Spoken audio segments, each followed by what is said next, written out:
Hello, and welcome to Maybe I Can, exploring possibilities one sprinkle at a time. If you've ever found yourself asking, is this all there is to life? Then you're in the right place.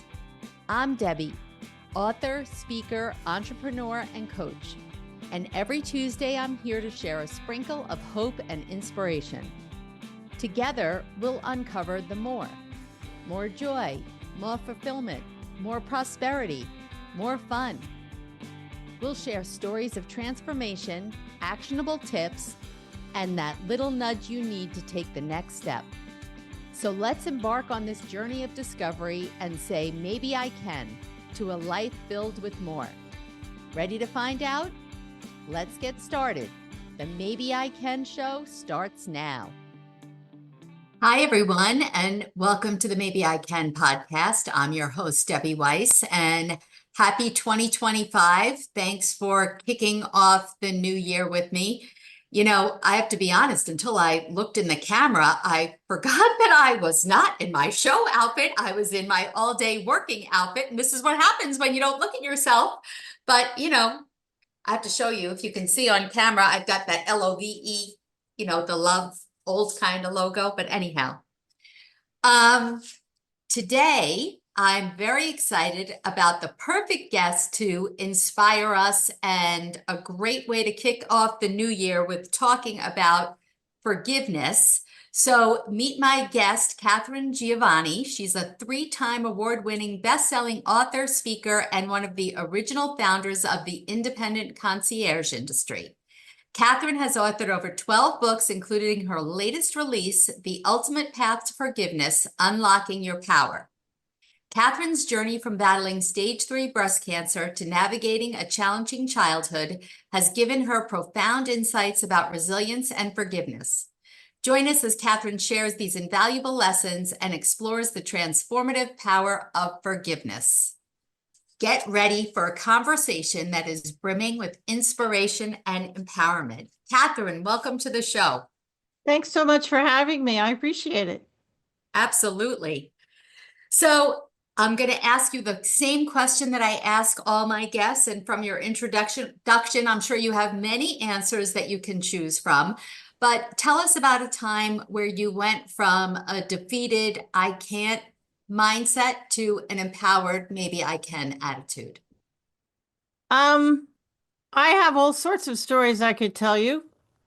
Breast cancer being probably one of the ones leading the pack. The time I tried to commit suicide in the 8th grade, my life is filled with scenarios of maybe I can, I'm not sure I can, but maybe I can. I'm like the little engine that could, I think I can, I think I can. Oh, yeah. And it's in the 8th grade, I tried to commit suicide because my parents were very pickled, meaning they were both alcoholics. So I come from a rough background, connect all the dots you want, they're probably all right. I was really bullied in school because I was different. So tried to commit suicide, and I turned into one of those teenagers. You know who I'm talking about. One friend, draped in black. Of course, I lived in Manhattan at the time, and we all wore black, so I'm not sure how much that counts. But I spent the next 10, 15 years just kind of drifting. And then my mother fell down a flight of stairs, broke her hip, and ended up in the hospital. And even my mother couldn't get a gin and tonic in the hospital, so she dried out and went to rehab. And we became close as sisters. I mean, as close as sisters, closer. And we did that for 3 years, and then she died. And I realized that if I didn't change my life, I was going to die. So it was January 1st of 1990. I made a New Year's resolution to never drink again. And it's been 35 years since that day. So I quit drinking, and that kind of launched me into maybe there's something out there for me.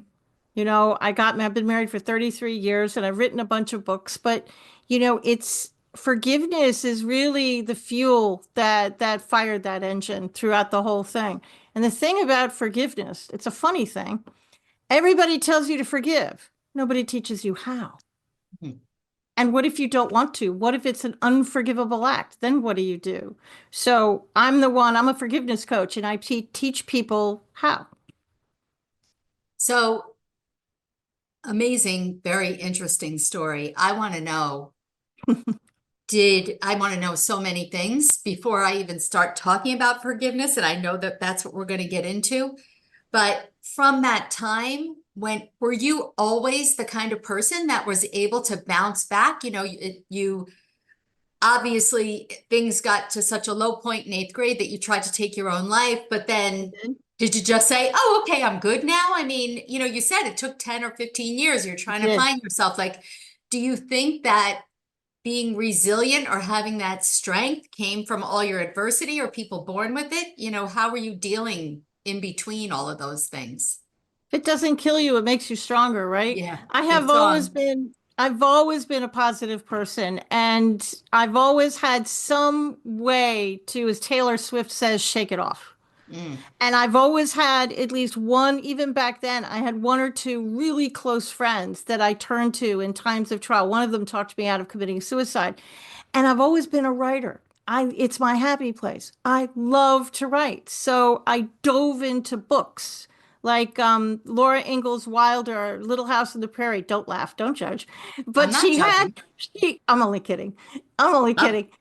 I She, know. uh, she had the ideal family that I loved. I read Little Women. It's books were my oasis, and I always had my eye on somebody that could leave me out of the dark. And I always had this thought in my head that I was meant for bigger things than what I was doing. So that kind of led the way. It was like a carrot. So interesting. You hear a lot of celebrities that overcame adversity that say that they always felt that they were meant for more. Yeah, And it's I guess that just inner knowing, right? Is that it how you would was. describe it? Well, I've also, not to stretch anybody's brain to the point of pain, but I am really, really, really intuitive. And I learned very young that I could hear that little bird in your shoulder and I could talk to it. I'm clairaudient, which for anybody who doesn't know means I'm clear hearing, meaning I hear words in my head from the other side. Um, and I've known how to do that since I was a kid. So it's like I had this best friend that I could always talk to and always turn to and always ask questions. Which is amazing. I did see that that was one of your books when I was doing a little research before I met you, and that really did intrigue me. Yeah. I mean, it's another thing though. Is that a gift that you're obviously it's a gift that you're born with, but one that we all have. Some of us have to cultivate it more than others. Is that what you would say? Or Everybody on the planet is psychic. I don't like to the word psychic. I never use the word psychic because it has this connotation that I'm a used car salesman with a crystal ball and I'm going to take your money. That's actually as far from the truth as you can get. Everybody is psychic. Everybody hears, sees, knows, or just feels something. You walk into a room and it feels off. You can't pin it, but it just feels wrong. Or you look at somebody's resume, looks great. You talk to them, they're perfect. But in your head, you're thinking, I probably shouldn't hire this person. But you do because your brain talks you out of it. But in your heart, and that little bird in your shoulder is kind of tripping at you saying, you shouldn't do it. And sure enough, 6 months down the line, everything blows up and you look at somebody and say, I knew I shouldn't have done that. That is what everybody has it. Sometimes you hear the little bird in my shoulder saved my life 3 times. Not that I'm counting particularly, but it has saved my life. It saves other people's lives. You know, you can avoid a car crash. There's hundreds of thousands of stories out there, but it's you either see it, feel it, know it, or you just sense it. And everybody has those gifts. I am nobody special. I just came into this lifetime already knowing how to do it. But everybody can do it and everybody can learn. You're doing it now. I yeah, wouldn't be on your show if you weren't. it's true. I do agree with that, and I do happen to say that I agree. I lost my husband 2 years ago, and on December 31st, it was my son's birthday. My husband passed away. It was 2 years on December 30th. I'm And sorry. thank you. And we're sitting playing a game. And I said to my son and his girlfriend, I said, you know, because I don't think that they're such big believers. And I said, I know that you're going to maybe think this is strange, but I just know that Dad is here and he's here to say happy birthday. Because I felt him and I also seemed to get a scent A of lot of stale people, cigarettes, if you have to know what it is, which is no, no, a disgusting, lot but of he used to people, smoke. a friend of mine smells a pipe. That was her Yeah. grandfather. Your husband, I'm going to freak everybody out who's watching this. I know I am, but he's standing right behind you. I am clairaudient, clairsentient. I'm actually all of them, and I'm very intuitive, and he's standing right behind you. Be that as it may.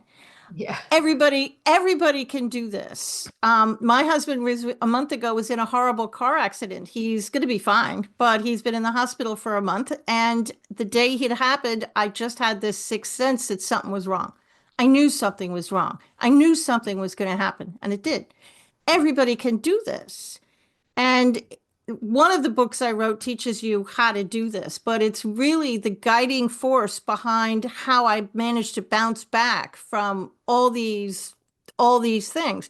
I almost feel like I'm God's guinea pig. And I go through these horrible things and then I write about them and I put them in a book. So the other day I actually looked up at the ceiling. I said, could you dial back the Yeah. severity a little bit? It's okay. Can I have a vacation from it? But yeah. So, you know, you were supposed to be a guest on this show the day he had the car accident. Yeah, I was. Yeah, I was. And I remember Yeah. you said he broke his arm, but he's going to be okay.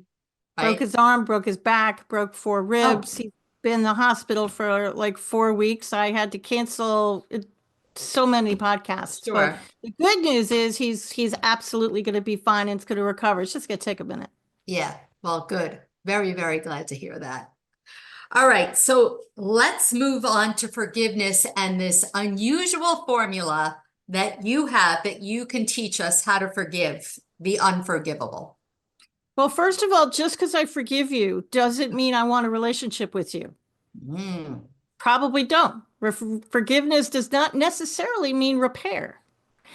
Just because I forgive you doesn't mean I'm giving you a pass. It doesn't mean that all of a sudden you're right. I think that stems from our childhood when we're as kids. We're saying, no, go say you're sorry and then go off and play with each other.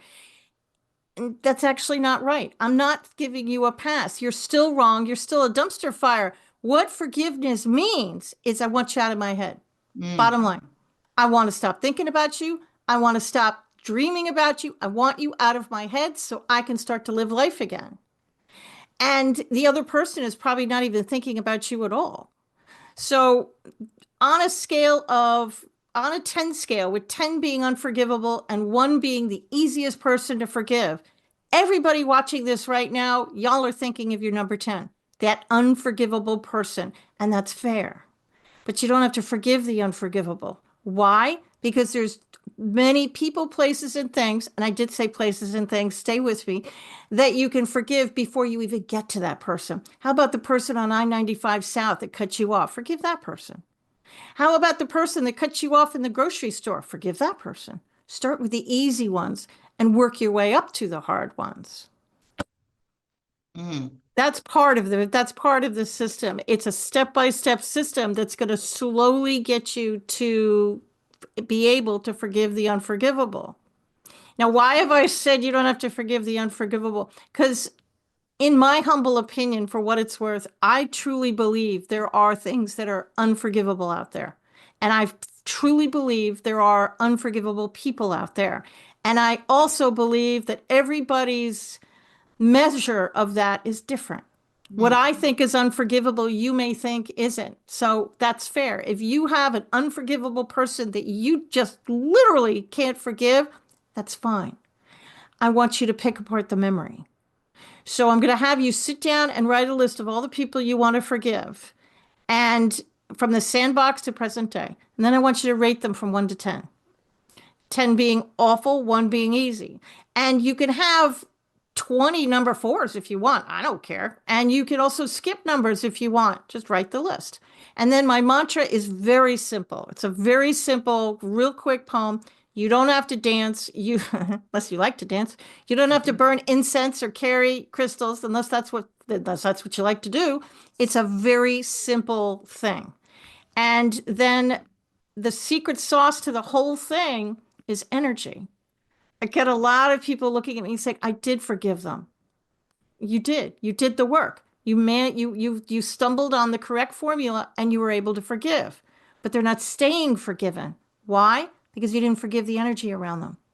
Einstein did prove correctly that energy is neither created nor destroyed. It just transforms from one thing to another. He also said that everything, including this little microphone, has an energy around it. So my system, you forgive, I completely forgive Debbie. I completely forgive the energy around Debbie. I completely forgive myself, the energy around myself. I completely forgive the energy around the whole thing. That's the pump. Real simple. And then I want you to check in with your body. Are you still angry? If you are, okay. Are they still a 7? Or did you get down to a 6? Or was it a 4? And now you're up to a 7. Why are you up to a 7? Because the mind is a brilliant tool and it protects you. And that first round got rid of the first layer of the onion, many layers to an onion.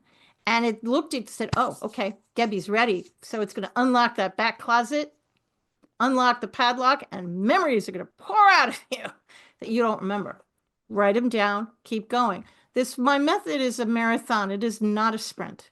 And I only want you to do really 5 to 10 at a time. And I have a reason behind doing that because I don't want you to make yourself sick. But do it before bed because your body heals itself.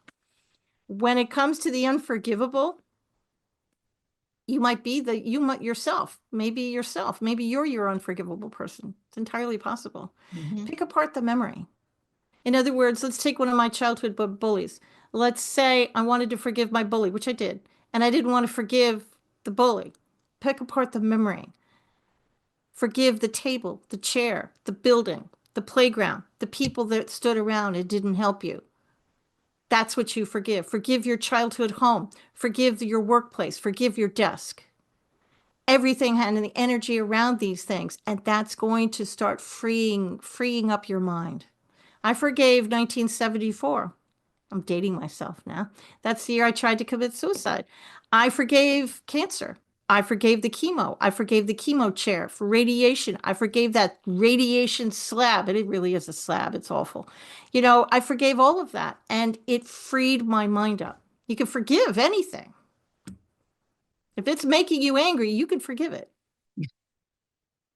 And I think the most important part to kind of get you rolling is to realize something that you said in the beginning, which was that other person is most likely not thinking about you.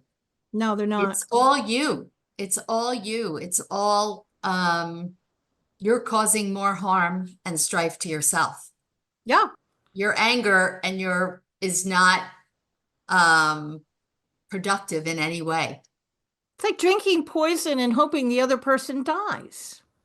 Right. I mean, they're living inside your head. So because they're living inside your head, may I dare say that you can forgive dead people because it doesn't matter where they are or where they're Right. not.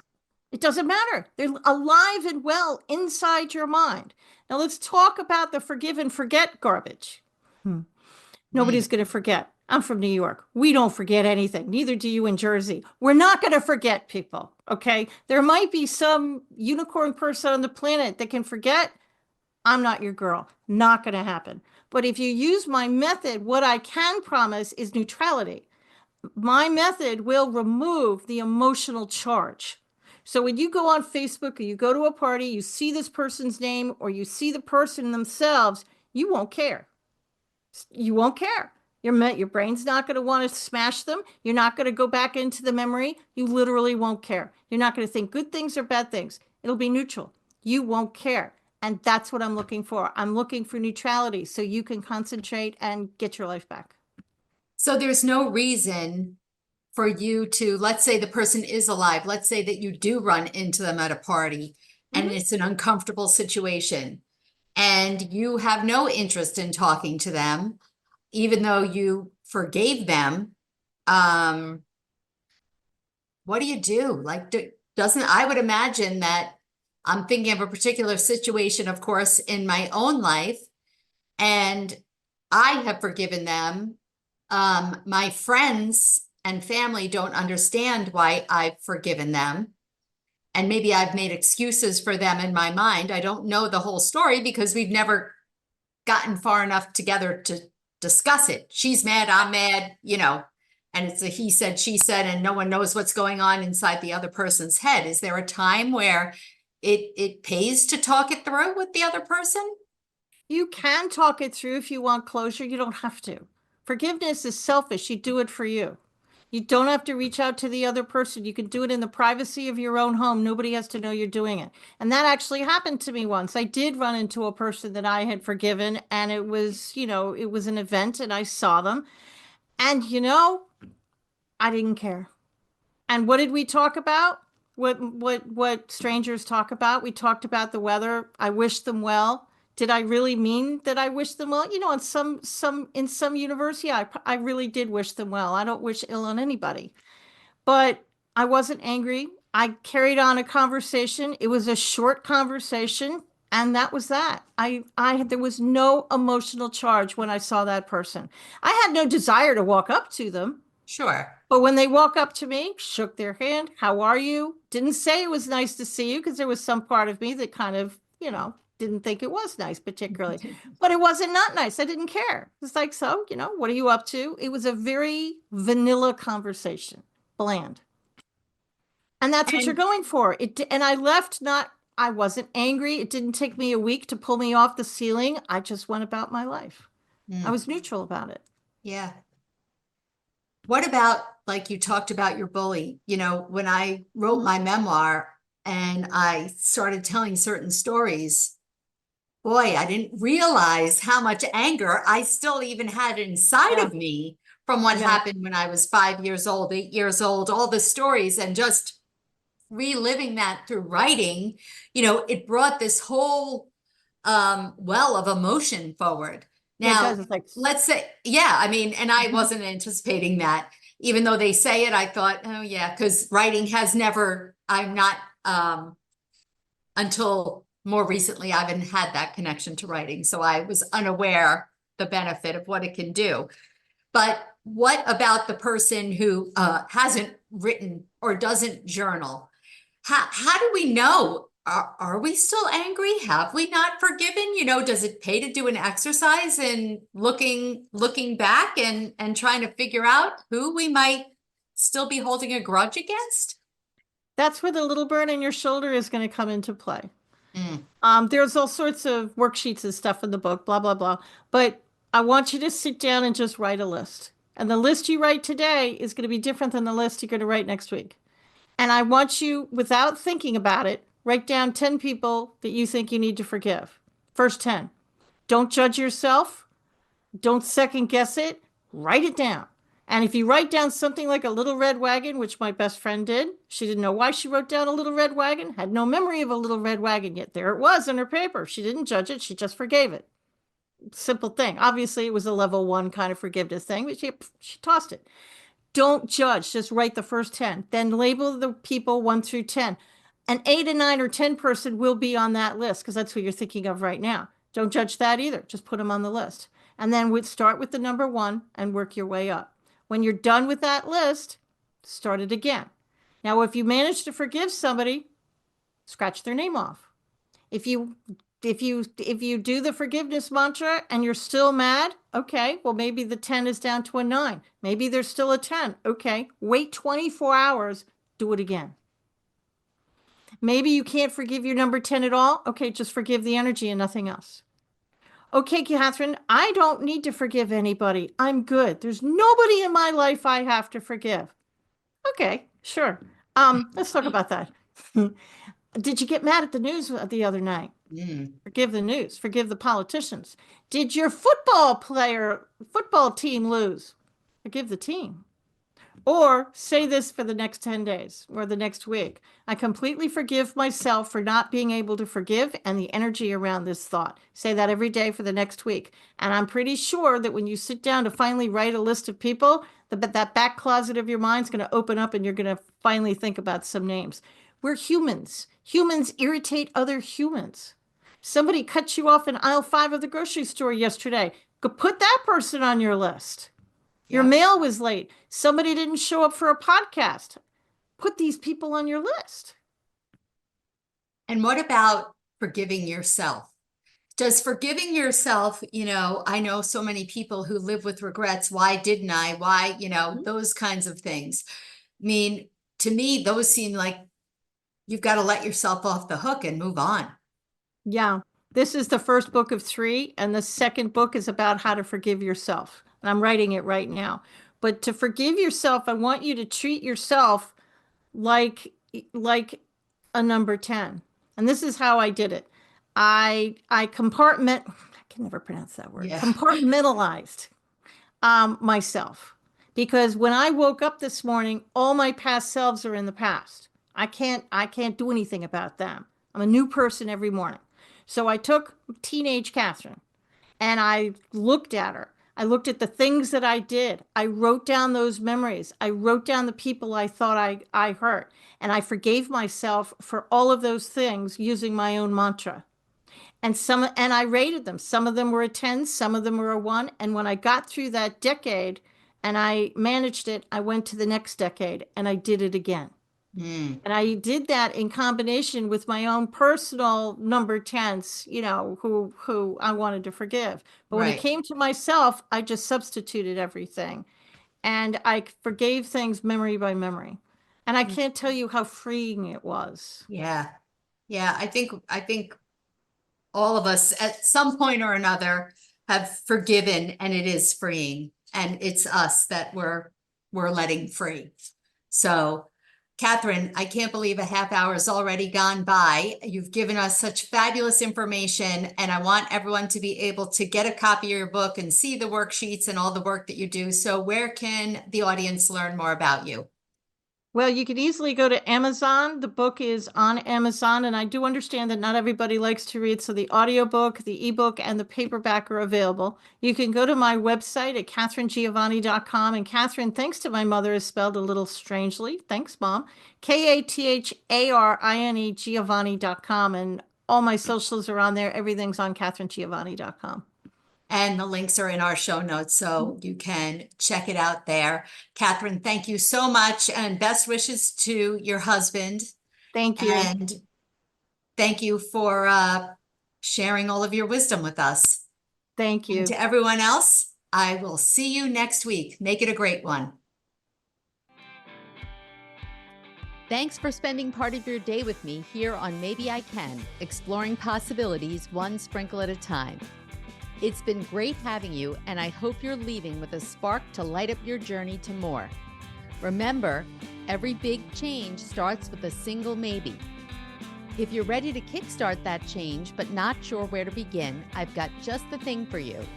Head over to download my free guide, The One Critical Step to Kickstart Change, and take that all-important first step. Let's make those maybes into reality one sprinkle at a time. Catch you next Tuesday at 4 p.m. Eastern, 1 p.m. Pacific with more stories, tips, and that extra push you might need. I'm Debbie saying goodbye for now, but always remember, maybe, just maybe, you can.